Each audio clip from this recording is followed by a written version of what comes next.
Hi hello ನಮಸ್ಕಾರ. KPSC group B 25/1/2025 ಫಸ್ಟ್ನೇ video 1 to 50 question ರೀ. ಸೆಕೆಂಡ್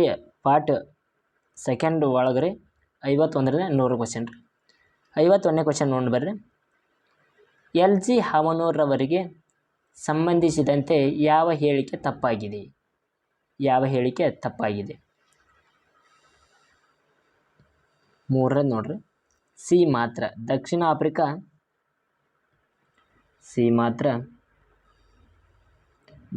ಆಫ್ರಿಕಾ ಸಂವಿಧಾನದ ಸಮಿತಿಯ ಸದಸ್ಯರಾಗಿದ್ದರು. ಇದು ಮೂರನೇ ಸರಿಯಾದ ಉತ್ತರ ನೋಡ್ರಿ. 51ನೇ ಕ್ವಶನ್ ರೀ. ನೆಕ್ಸ್ಟ್ 52ನೇ ಕ್ವಶನ್ ರೀ. ಕರ್ನಾಟಕದ ರಾಜ್ಯ ಹಿಂದುಳಿದ ವರ್ಗಗಳ ಆಯೋಗದ ಅಧ್ಯಕ್ಷರು, ಸದಸ್ಯರು ಮತ್ತು ನೌಕರರನ್ನು ಸಾರ್ವಜನಿಕ ಸೇವಕರೆಂದು ಡ್ಯಾಶ್ ಭಾವಿಸತಕ್ಕದ್ದು. ಸರಿಯಾದ ಉತ್ತರ 3 ಭಾರತೀಯ ದಂಡ ಸಂಹಿತೆ ಸೆಕ್ಷನ್ 21 ಎಂದು ತಿಳಿಯಬಹುದು.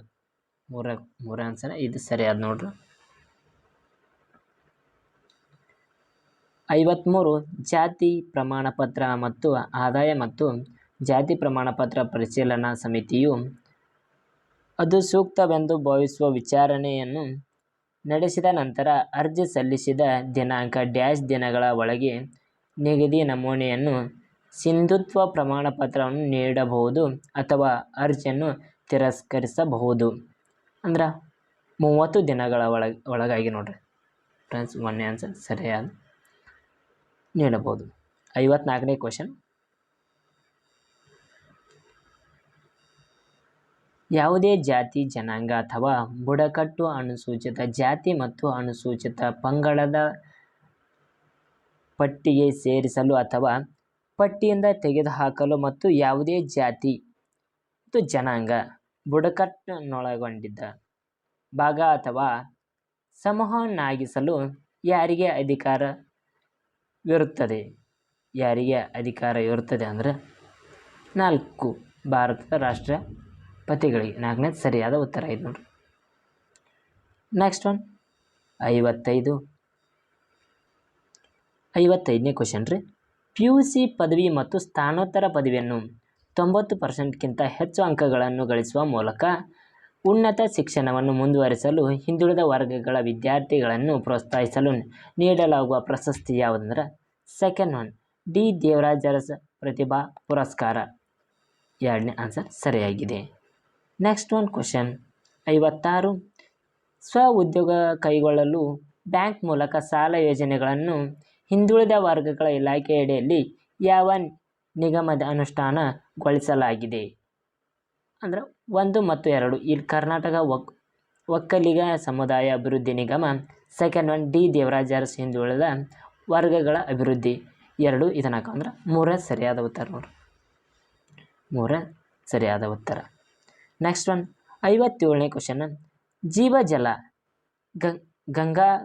ಗಂಗಾ ಕಲ್ಯಾಣ ಯೋಜನೆಯನ್ನು ಈ ಕೆಳಗಿನ ಯಾವ ನಿಗಮದಿಂದ ಅನುಷ್ಠಾನಗೊಳಿಸಲಾಗಿದೆ? ಯಾವುದು? ಗಂಗಾ ಕಲ್ಯಾಣ ಯೋಜನೆಯನ್ನು ಯಾವ ನಿಗಮದಿಂದ ಅನುಷ್ಠಾನಗೊಳಿಸಲಾಗಿದೆ? ಕರ್ನಾಟಕ ವೀರಶೈವ ಲಿಂಗಾಯತ ಅಭಿವೃದ್ಧಿ ನಿಗಮ. ಸೆಕೆಂಡ್ ಒನ್ ಕರ್ನಾಟಕ ರಾಜ್ಯದ ಸಫಾಯಿ ಕರ್ಮಚಾರಿಗಳ ಅಭಿವೃದ್ಧಿ ನಿಗಮ. ಸರಿಯಾದ ಉತ್ತರ 1 ಮತ್ತು 2 ಸರಿ ಅಂದ್ರೆ 3 ಸರಿ ನೋಡ್ರಿ. 57 3 ಸರಿಯಾದ ಉತ್ತರ. ನೆಕ್ಸ್ಟ್ 58 ಅರಿವು ಯೋಜನೆಯಿಂದ ಸಾಲ ಪಡೆಯಲು ಅಭ್ಯರ್ಥಿ ಮತ್ತು ಕುಟುಂಬದ ವಾರ್ಷಿಕ ಆದಾಯ ಮಿತಿ ಎಷ್ಟಿರಬೇಕು? ವಾರ್ಷಿಕ ಆದಾಯದ ಎಷ್ಟಿರಬೇಕಂದ್ರಿ 5 ಲಕ್ಷದ ಮಿತಿಯೊಳಗೆ ಇರಬೇಕಂತ ನೋಡ್ರಿ. ಸರಿಯಾದ ಉತ್ತರ 2 5 ಲಕ್ಷ ಮಿತಿಯ ಒಳಗಿರಬೇಕು. 59 ಪರಿಶಿಷ್ಟ ಜಾತಿ ಮತ್ತು ಪರಿಶಿಷ್ಟ ಪಂಗಡ ಮೇಲಿನ ದೌರ್ಜನ್ಯ ತಡೆ ಕಾಯ್ದೆಗೆ ಸಂಬಂಧಿಸಿದಂತೆ ಯಾವ ಹೇಳಿಕೆಗಳು ಸರಿಯಾಗಿದೆ? ಅಂದ್ರೆ ಮೇಲಿನ ಎಲ್ಲವೂ ಸರಿಯಾದ ಉತ್ತರ ಆಗಿದೆ ನೋಡ್ರಿ. ಇದು 4ನೇ ಆನ್ಸರ್ ಸರಿಯಾಗಿದೆ. ನೆಕ್ಸ್ಟ್ ಕ್ವಶನ್ 60 ಪ್ರಿನ್ಸಿಪ್ ಕಾರ್ಡ್ ಎಂದರೆ ಇದರೊಳಗೆ ಸರಿಯಾದ ಉತ್ತರ ಮೂರನೇ ನೋಡ್ರಿ. ಪ್ರಿನ್ಸಿಪ್ ಕಾರ್ಡ್ ಅಂದರೆ ಸರಿಯಾದ ಉತ್ತರ ಬೋಧನಾ ಶುಲ್ಕ ಮತ್ತು ಹಾಸ್ಟೆಲ್ ಶುಲ್ಕವನ್ನು ಪೂರ್ವ ಪಾವತಿ ಮಾಡದೆ ವಿದ್ಯಾರ್ಥಿ ವೇತನ ಅರ್ಹರಾಗಿರುವ ವಿದ್ಯಾರ್ಥಿಗಳ ಸಂಸ್ಥೆಗಳಲ್ಲಿ ಪ್ರವೇಶ ಪಡೆಯಲು ರಾಜ್ಯ ಸರ್ಕಾರದಿಂದ ನೀಡಲಾದ ಕಾರ್ಡ್ ಎನ್ನುವರು. ಇದು ಮೂರ ಸರಿಯಾದ ಉತ್ತರ.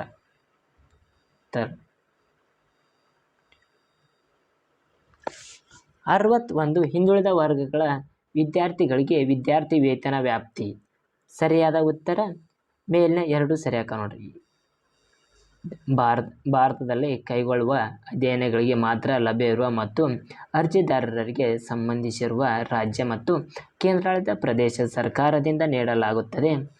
ಸೆಕೆಂಡ್ ಒನ್, ಪೋಸ್ಟ್ ಮೆಟ್ರಿಕ್ಯುಲೇಷನ್ ಅಥವಾ ಪೋಸ್ಟ್ ಸೆಕೆಂಡರಿಯನ್ನು ಓದುತ್ತಿರುವ OBC ಮತ್ತು EBC ಮತ್ತು DNT ವಿದ್ಯಾರ್ಥಿಗಳಿಗೆ ಹಣಕಾಸಿನ ನೆರವು ಹಾಗೂ ಅವರ ಶಿಕ್ಷಣವನ್ನು ಪೂರ್ಣಗೊಳಿಸಲು ಅನುಷ್ಠಾನ ಮಾಡಿಕೊಡುವುದು. ಸರಿಯಾದ ಉತ್ತರ 3, ಮೇಲಿನ 2 ಸರಿಯಾಗಿದೆ. ಇದು ಸರಿಯಾದ ಉತ್ತರ. 62 ಹಿಂದುಳಿದ ವರ್ಗಗಳ ವಿದ್ಯಾರ್ಥಿಗಳಿಗೆ ವಿದ್ಯಾರ್ಥಿ ವೇತನ ನಿಧಿಯನ್ನು ಸಂದಾಯ ಮಾಡುವ ಮಾದರಿ ಅಂದ್ರೆ ಕೇಂದ್ರ ಮತ್ತು ರಾಜ್ಯ ನಡುವೆ 60:40 ಅನುಪಾತದಲ್ಲಿ ಹಂಚಿಕೆ ಮಾಡಲಾಗುತ್ತದೆ. ಸರಿಯಾದ ಉತ್ತರ 2. 63 ಕರ್ನಾಟಕ ರಾಜ್ಯ ಮರಾಠ ಸಮುದಾಯಗಳ ಅಭಿವೃದ್ಧಿ ನಿಗಮವು ಯಾವ ಯೋಜನೆಯನ್ನು ಅನುಷ್ಠಾನಗೊಳಿಸಲಾಗುತ್ತಿದೆ ಅಂದರೆ ಮರಾಠ ಮಿಲಿಟರಿ ಹೋಟೆಲ್ ಯೋಜನೆಯನ್ನು ಅನುಷ್ಠಾನಗೊಳಿಸಲಾಗಿದೆ ಎಂಬ ತಿಳಿಬಹುದ್ರಿ. 3 ಸರಿಯಾದ ಉತ್ತರ.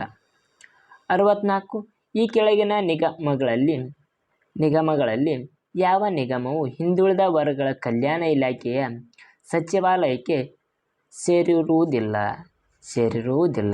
ಸರಿಯಾದ ಉತ್ತರ 3 ಕರ್ನಾಟಕ ಸಂಪಾಯಿ ಕರ್ಮಚಾರಿಗಳ ಅಭಿವೃದ್ಧಿ ನಿಗಮ ಸೇರಿರುವುದಿಲ್ಲ ಎಂಬುದನ್ನು ತಿಳಿಯಬಹುದು. ನೆಕ್ಸ್ಟ್ ಒನ್ ಕ್ವಶನ್ 65 ನಾಗರಿಕ ಸೇವಾ ಪರೀಕ್ಷೆಗಳನ್ನು ಬರೆಯಲು ಪರೀಕ್ಷಾ ಪೂರ್ವ ತರಬೇತಿಯನ್ನು ಪಡೆಯಲು ಹಿಂದುಳಿದ ವರ್ಗಗಳ ಅಭ್ಯರ್ಥಿಗಳಿಗೆ ಇರಬೇಕಾದ ಅರ್ಹ ಷರತ್ತುಗಳು ಯಾವುವು? ಸರಿಯಾದ ಉತ್ತರ 3 ಸರಿಯಾದ ಉತ್ತರ 4. ಸರಿಯಾದ ಉತ್ತರ 4 ಅಭ್ಯರ್ಥಿಗಳಿಗೆ ಕನಿಷ್ಠ 21 ವರ್ಷಗಳಾಗಿರಬೇಕು. ಅಭ್ಯರ್ಥಿಯು ಪ್ರವರ್ಗ 1 ಮತ್ತು 2A 3A ಅಥವಾ 3Bಗೆ ಸೇರಿರಬೇಕು. ಥರ್ಡ್ ಒನ್ ಅಭ್ಯರ್ಥಿಯು ಸಮಕ್ಷಮ ಪ್ರಾಧಿಕಾರದಿಂದ ಮತ್ತು ಜಾತಿ ಮತ್ತು ಆದಾಯ ಪ್ರಮಾಣಪತ್ರ ಪಡೆದಿರಬೇಕು. ಇದು ಸರಿಯಾದ ಉತ್ತರ. ಇವು 4 ಮೇಲಿನ ಎಲ್ಲವೂ ಸರಿಯಾದ ಉತ್ತರ ಹಾಕವ್ರಿ. 66 ಕ್ವಶನ್ ನಂಬರ್ 66 ಡೊಳ್ಳು ಮತ್ತು ನಾದಸ್ವರ ತರಬೇತಿ ಕಾರ್ಯಕ್ರಮ ಹಿಂದುಳಿದ ವರ್ಗಗಳ ಯಾವ ಪ್ರವರ್ಗದ ಜನರಿಗೆ ನೀಡಲಾಗುತ್ತದೆ? ಯಾವುದಂದ್ರೆ ಪ್ರವರ್ಗ 2A. ಇದು ಸರಿಯಾದ ಉತ್ತರ. 2Aದವರಿಗೆ ನೀಡ್ತಾರಂದ್ರೆ. 67 ಪ್ರಶ್ನೆ ಮೆಟ್ರಿಕ್ ಪೂರ್ವ ಹಾಸ್ಟೆಲ್ಗಳಲ್ಲಿ ಹಿಂದುಳಿದ ವರ್ಗಗಳ ವಿದ್ಯಾರ್ಥಿಗಳಿಗೆ ಯಾವ ಸೌಲಭ್ಯಗಳನ್ನು ನೀಡಲಾಗುತ್ತದೆ? ಸರಿಯಾದ ಉತ್ತರ 67 3ನೇ ಸರಿಯಾದ. 1 ಪ್ರತಿ ವಿದ್ಯಾರ್ಥಿಗೆ ₹1650 ವೆಚ್ಚದಲ್ಲಿ 10 ತಿಂಗಳ ಅವಧಿಗೆ ಆಹಾರ ಪೂರೈಕೆ. ಸೆಕೆಂಡ್ ಒನ್ ಉಚಿತ ವಸತಿ. 68ನೇ ಕ್ವಶನ್ ಹಿಂದುಳಿದ ವರ್ಗದ ವಿದ್ಯಾರ್ಥಿಗಳಿಗಾಗಿ ಹೆಚ್ಚಿನ ಸಂಖ್ಯೆಯ ಮೆಟ್ರಿಕ್ ಪೂರ್ವ ಹಾಸ್ಟೆಲುಗಳನ್ನು ಹೊಂದಿರುವ ಜಿಲ್ಲೆ ಯಾವುದು? ಹೊಂದಿರುವ ಜಿಲ್ಲೆ ರಾಯಚೂರು ಎಂದು ತಿಳಿಯಬಹುದು. ಪ್ರಶ್ನೆ ಸಂಖ್ಯೆ 69 ಮಂಡಲ್ ಆಯೋಗ ಕುರಿತಾದ ಈ ಕೆಳಗಿನ ಹೇಳಿಕೆಗಳನ್ನು ಪರಿಗಣಿಸಿ. ಮಂಡಲ್ ಆಯೋಗದ ಕುರಿತಾದ ಈ ಹೇಳಿಕೆಯನ್ನು ಪರಿಶೀಲಿಸಿ. ಸರಿಯಾದ ಉತ್ತರ 2. ಸರಿಯಾದ ಉತ್ತರ 2 ಸಂವಿಧಾನದ 340ನೇ ಅನುಚ್ಛೇದವು ಸಾಮಾಜಿಕವಾಗಿ ಮತ್ತು ಶೈಕ್ಷಣಿಕವಾಗಿ ಹಿಂದುಳಿದ ವರ್ಗಗಳ ಪರಿಸ್ಥಿತಿ ಮತ್ತು ಅವರ ಎದುರಿಸುತ್ತಿರುವ ತೊಂದರೆಗಳನ್ನು ತನಿಖೆ ಮಾಡಲು ಮತ್ತು ಸೂಕ್ತ ಶಿಫಾರಸುಗಳನ್ನು ಮಾಡಲು ಆಯೋಗವನ್ನು ನೇಮಿಸಲು ಉಪಬದ್ಧ ಕಲ್ಪಿಸುತ್ತದೆ. Next one,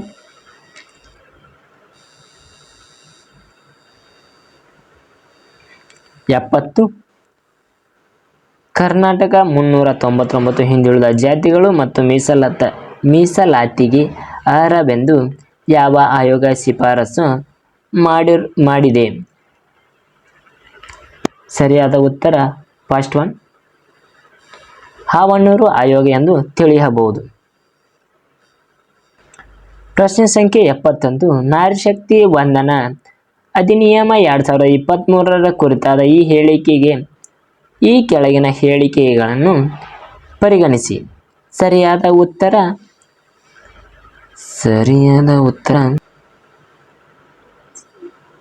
4. 1 ಮತ್ತು 2 ಯಾವುದು ಅಲ್ಲ ಎಂಬುದನ್ನು ತಿಳಿಸುತ್ತದೆ. ಪ್ರಶ್ನೆ ಸಂಖ್ಯೆ 72, ರಾಷ್ಟ್ರೀಯ ಹಿಂದುಳಿದ ವರ್ಗಗಳ ಆಯೋಗ ಪ್ರಸ್ತುತ ಅಧ್ಯಕ್ಷರು ಯಾರು? ಪ್ರಸ್ತುತ ಆಯೋಗದ ಅಧ್ಯಕ್ಷರು ಸೆಕೆಂಡ್ ಒನ್, ಶ್ರೀ ಹಂಸರಾಜ ಗಂಗಾರಾಮ್ ಅಹಿರ್ ಎಂಬುವರದಾರ್ರಿ. 73, 1990 ಕರ್ನಾಟಕದ ಮೀಸಲಾತಿ ನೀತಿಯಲ್ಲಿ ಕೆಳಗಿನವುಗಳಲ್ಲಿ ಯಾವ ಪ್ರವರ್ಗ ಮೀಸಲಾತಿಯಡಿ ಬಂದಿರುವುದಿಲ್ಲ? ಆರ್ಥಿಕವಾಗಿ ಹಿಂದುಳಿದ ವರ್ಗಗಳು. ಇದು ಸರಿಯಾದ ಉತ್ತರ, EWS. ಪ್ರಶ್ನೆ ಸಂಖ್ಯೆ 74, ಕರ್ನಾಟಕದಲ್ಲಿ ಅಂಗವಿಕಲ ಅಭ್ಯರ್ಥಿಗಳಿಗೆ ಮೀಸಲಾತಿಯನ್ನು ಡ್ಯಾಶ್ ಅಧಿನಿಯಮದಲ್ಲಿ ನೀಡಲಾಗುತ್ತದೆ ಅಂದ್ರೆ ಫಸ್ಟ್ ಒನ್, ವಿಕಲಚೇತನ ವ್ಯಕ್ತಿಗಳ ಹಕ್ಕುಗಳ ಅಧಿನಿಯಮ 2016ರಲ್ಲಿ ನೀಡಲಾಗುತ್ತದೆ ಎಂದು ತಿಳಿಯಬಹುದು. 75ನೇ ಕ್ವಶನ್, ಈ ಕೆಳಗಿನ ಸಮಿತಿಯು ಸರಿಯಾದ ಕಾಲಾನುಕ್ರಮವನ್ನು ಜೋಡಿಸಿ. ಸರಿಯಾದ ಕಾಲಾನುಕ್ರಮವನ್ನು ಜೋಡಿಸಿರಿ. ಸರಿಯಾದ ಉತ್ತರ 4. LG ಹಾವನೂರು ಫಸ್ಟ್ ರೀ. Second one Venkataswamy. Third one R Nadagouda. 76ನೇ ಕ್ವಶನ್ ರೀ. 76, ಕರ್ನಾಟಕದ OBCಯ ಪಟ್ಟಿಯ ಪ್ರವರ್ಗ 2ರಲ್ಲಿ ಮುಸ್ಲಿಮರನ್ನು ಸೇರಿಸಲು ಯಾವ ಆಯೋಗವನ್ನು ಪ್ರಸ್ತಾಪಿಸಿತ್ತು?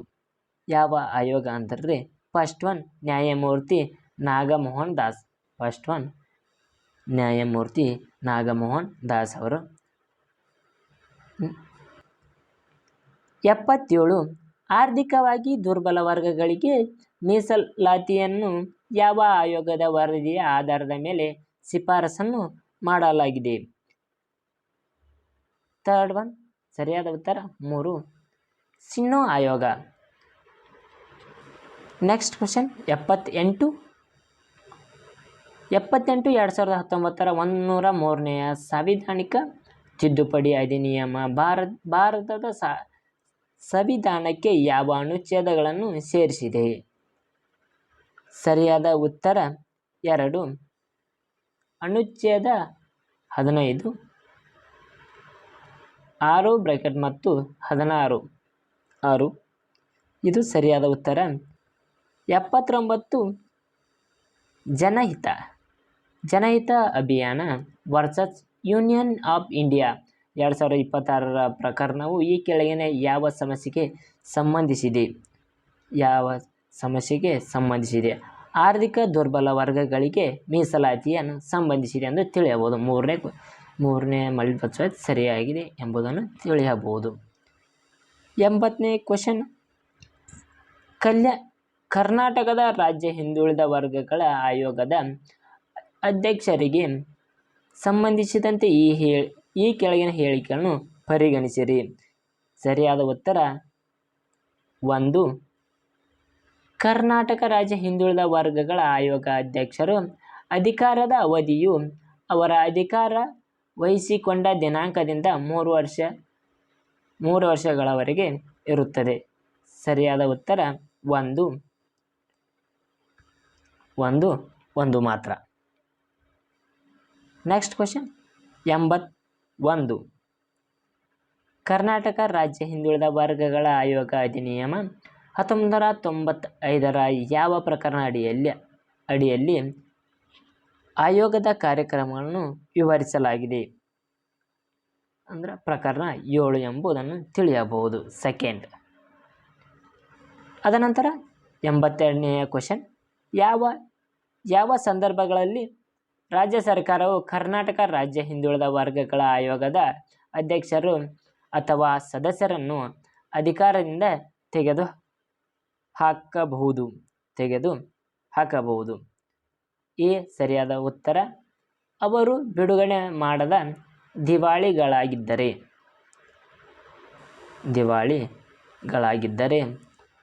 ಬಿ ಅವರು ಅಧಿಕಾರ ಚಲಾಯಿಸಲು ನಿರಾಕರಿಸಿದರೆ ಅಥವಾ ಅಸಮರ್ಥರಾಗಿದ್ದರೆ. 3 ಅವರು ತಪ್ಪಿತಸ್ಥರಾಗಿದ್ದರೆ ಮತ್ತು ಜೈಲು ಶಿಕ್ಷೆಗೆ ಗುರಿಪಡಲಾಗಿದ್ದರೆ. ಸರಿಯಾದ ಉತ್ತರ 1 ಎ ಮತ್ತು ಬಿ ಮತ್ತು ಸಿ ಎಂದು ತಿಳಿಯಬಹುದು. Next question 83. ಕರ್ನಾಟಕದ ಅನುಸೂಚಿತ ಜಾತಿಗಳು ಮತ್ತು ಅನುಸೂಚಿತ ಬುಡಕಟ್ಟುಗಳು ಮತ್ತು ಇತರೆ ಹಿಂದುಳಿದ ವರ್ಗಗಳ ನಿಯಮಗಳನ್ನು 1992ರ ಮುಖ್ಯ ಉದ್ದೇಶವೇನು? ಸರಿಯಾದ ಉತ್ತರ 83ನೇದು 1 ನೋಡ್ರಿ, ಕೇವಲ ಎ ಮಾತ್ರ. 84 ಜಾತಿ ಪರಿಶೀಲನಾ ಸಮಿತಿ ಅಧ್ಯಕ್ಷರು ಯಾರಾಗಿದ್ದರು? 84ನೇ ಕ್ವಶನ್, ಜಿಲ್ಲಾಧಿಕಾರಿ ಆಗಿರುತ್ತಾರೆ ಎಂಬುದನ್ನು ತಿಳಿಯಬಹುದು. ಜಿಲ್ಲಾಧಿಕಾರಿ ಆಗಿರುತ್ತಾರೆ ಎಂಬುದನ್ನು ತಿಳಿಯಬಹುದು. 85 ಕ್ವಶನ್ ರೀ, ಕರ್ನಾಟಕದ ಅನುಸೂಚಿತ ಜಾತಿಗಳು ಮತ್ತು ಅನುಸೂಚಿತ ಬುಡಕಟ್ಟುಗಳು ಮತ್ತು ಇತರ ಹಿಂದುಳಿದ ವರ್ಗಗಳು ನಿಯಮಗಳು 1992ರ ಪ್ರಕಾರ ಹಿಂದುಳಿದ ವರ್ಗಗಳ ಪ್ರವರ್ಗವನ್ನಕ್ಕೆ ಸೇರಿದ ವ್ಯಕ್ತಿಗೆ ಜಾತಿ ಮತ್ತು ಆದಾಯ ಪರಿಶೀಲನಾ ಸಮಿತಿಯನ್ನು ನೀಡಿರುತ್ತಾರೆ. ಪ್ರಮಾಣ ಪತ್ರ ಮಾನ್ಯತೆ ಅವಧಿ ಎಷ್ಟು ಅಂದರೆ ಜೀವಿತಾವಧಿಯವರೆಗೆ ಇರುತ್ತದೆ ಎಂಬುದನ್ನು ಫಸ್ಟ್ ಆನ್ಸರ್ ಸರಿಯಾಗಿದೆ. 86 ಸಿಬ್ಬಂದಿ ಮತ್ತು ತರಬೇತಿ ಇಲಾಖೆ ಪ್ರಕಾರ ಕೆನೆ ಪದರ ಆದಾಯ ಮಿತಿಯನ್ನು ಎಷ್ಟು ವರ್ಷಗಳಿಗೊಮ್ಮೆ ಪರಿಷ್ಕರಿಸಬೇಕಾಗುತ್ತದೆ ಎಂಬುದನ್ನು ತಿಳಿಯಬಹುದು. ಪ್ರತಿ 3 ವರ್ಷಗಳಿಗೊಮ್ಮೆ ಪರಿಷ್ಕರಿಸಬಹುದು ಎಂಬುದನ್ನು ತಿಳಿಯಬಹುದು. 87 ಈ ಕೆಳಗಿನ ಹೇಳಿಕೆಗಳನ್ನು ಪರಿಗಣಿಸಿ. 97% ಮೀಸಲಾತಿ ಉದ್ಯೋಗಗಳು ಮತ್ತು ಸೀಟುಗಳು 25% ಒಬಿಸಿ ಉಪಜಾತಿಗಳಿಗೆ ಹೋಗಿವೆ ಎಂದು ರೋಹಿಣಿ ಆಯೋಗಕ್ಕೆ ಕಂಡು ಬಂದಿದೆ. ಸರಿಯಾದ ಉತ್ತರ 1 ಮಾತ್ರ.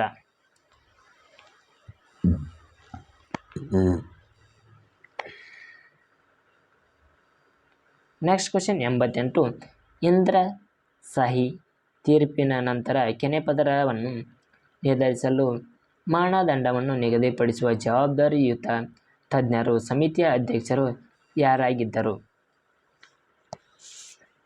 ಸರಿಯಾದ ಉತ್ತರ 4 ನ್ಯಾಯಮೂರ್ತಿ ರಾಮಾನಂದನ್ ಪ್ರಸಾದ್ ಅವರು ಆಗಿದ್ದಾರೆ ಎಂಬುದನ್ನು ನಾವು ಈ ಕ್ವಶನಲ್ಲಿ ನೋಡಬಹುದು. 89 ಕರ್ನಾಟಕದ ಹಿಂದುಳಿದ ವರ್ಗಗಳ ಅಭಿವೃದ್ಧಿ ನಿಗಮವನ್ನು 28/10/1977ರಂದು ಸ್ಥಾಪಿಸಲಾಯಿತು ಹಾಗೂ ಇದನ್ನು ಯಾವ ವರ್ಷದಲ್ಲಿ ಡಿ. ದೇವರಾಜ ಅರಸು ಹಿಂದುಳಿದ ವರ್ಗಗಳ ಅಭಿವೃದ್ಧಿ ನಿಗಮ ಎಂದು ಮರುನಾಮಕರಣ ಮಾಡಲಾಯಿತು? 2003ರಲ್ಲಿ ಮರುನಾಮಕರಣ ಮಾಡಲಾಯಿತು ಎಂಬುದನ್ನು ತಿಳಿಯಬಹುದು. 90 ಕೆಳಗಿನವುಗಳನ್ನು ಹೊಂದಿಸಿ ಬರೆಯಿರಿ. ಸರಿಯಾದ ಉತ್ತರ 3 ನೋಡ್ರಿ. ಸರಿಯಾದ ಉತ್ತರ 91 ಮೆಟ್ರಿಕ್ ಪೂರ್ವ ವಿದ್ಯಾರ್ಥಿ ವೇತನಕ್ಕೆ ಸಂಬಂಧಿಸಿದಂತೆ ಈ ಕೆಳಗಿನ ಹೇಳಿಕೆಗಳನ್ನು ಪರಿಗಣಿಸಿರಿ. ಸರಿಯಾದ ಉತ್ತರ 3 ಸಿ ಮಾತ್ರ.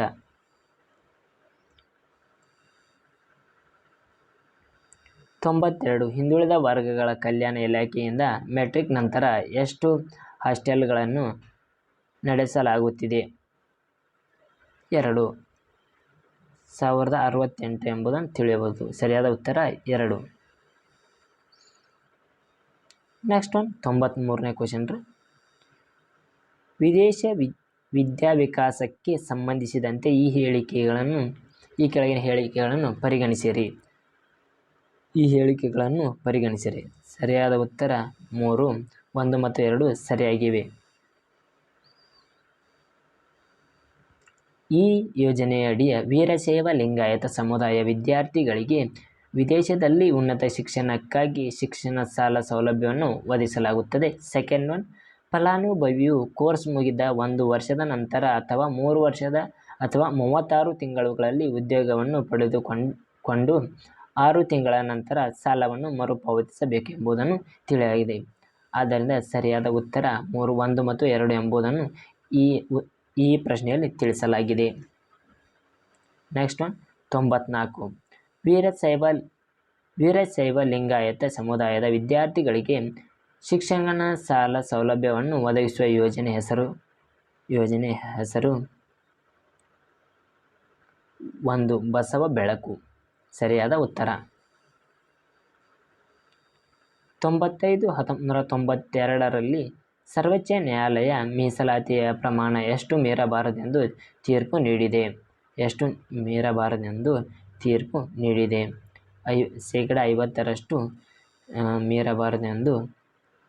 ನೀಡಿದೆ. 96ನೇ ಕ್ವಶನ್ ರೀ. ಅರಿವು ಶಿಕ್ಷಣ ಸಾಲ ಯೋಜನೆಯ ಕುರಿತಾದ ಈ ಹೇಳಿಕೆಗಳನ್ನು ಪರಿಗಣಿಸಿ.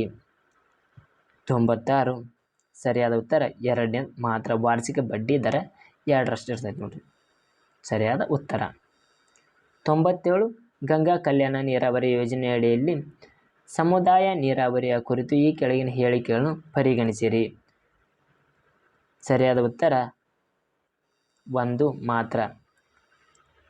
8 ರಿಂದ 15 ಎಕರೆ ಜಮೀನು ಹೊಂದಿರುವ ಸಣ್ಣ ಮತ್ತು ಅತಿ ಸಣ್ಣ ಹಿಂದುಳಿದ ವರ್ಗಗಳ ರೈತರ ಗುಂಪಿಗೆ ಸಮುದಾಯ ನೀರಾವರಿ ಸೌಲಭ್ಯಗಳನ್ನು ಒದಗಿಸಲಾಗುವುದು. ಸರಿಯಾದ ಉತ್ತರ 1 ಮಾತ್ರ. 98 ಡಾಕ್ಟರ್ ಬಿ.ಆರ್. ಅಂಬೇಡ್ಕರ್ ಯೋಜನೆಯ ಸಾಗರೋತ್ತರ ಅಧ್ಯಯನಕ್ಕಾಗಿ ಮಾಡಿದ ಶೈಕ್ಷಣಿಕ ಸಾಲಗಳ ಮೇಲಿನ ಬಡ್ಡಿಯನ್ನು ಸಹಾಯಧನವನ್ನು ಸಮಾಜದ ಯಾವ ವರ್ಗಗಳಿಗೆ ಒದಗಿಸಲಾಗುತ್ತದೆ? ಸರಿಯಾದ ಉತ್ತರ 3, 1 ಮತ್ತು 2 ಎಂಬುದನ್ನು ಇಲ್ಲಿ ತಿಳಿಯಬಹುದು. 99ನೆಯ ಪ್ರಶ್ನೆ. ಯುವ ಸಾಧಕರ ಉನ್ನತ ಶಿಕ್ಷಣಕ್ಕಾಗಿ ಸ್ಕಾಲರ್ಶಿಪ್ ಯೋಜನೆ ಮತ್ತು ಕುರಿತು ಈ ಕೆಳಗಿನ ಹೇಳಿಕೆಗಳನ್ನು ಪರಿಗಣಿಸಲಾಗಿದೆ. 99 ಸರಿಯಾದ ಉತ್ತರ 3, 1 ಮತ್ತು 2 ಸರಿಯಾಗಿದೆ. 100 ಪ್ರಶ್ನೆ ಸಂಖ್ಯೆ 100. ಕೆಳಗಿನ ಯಾವ ಯೋಜನೆ ಹಿಂದುಳಿದ ವರ್ಗದವರಿಗೆ ಸಂಬಂಧಿಸಿಲ್ಲ? ಎ. ಸ್ವಾವಲಂಬಿ ಸಾರಥಿ ಯೋಜನೆ, ಬಿ. ಹೊಲಿಗೆ ಯಂತ್ರ ವಿತರಣೆ ಯೋಜನೆ ಮತ್ತು ವಸತಿ ರಹಿತ ಬಡವರಿಗೆ ವಸತಿ ಯೋಜನೆ, ಡಿ. ಅವಿವಾಹಿತರಿಗೆ ವಿವಾಹ ಯೋಜನೆ. ಸರಿಯಾದ ಉತ್ತರ 4, ಡಿ. ಅಂದರೆ ಅವಿವಾಹಿತರಿಗೆ ವಿವಾಹ ಯೋಜನೆ. Thank you all.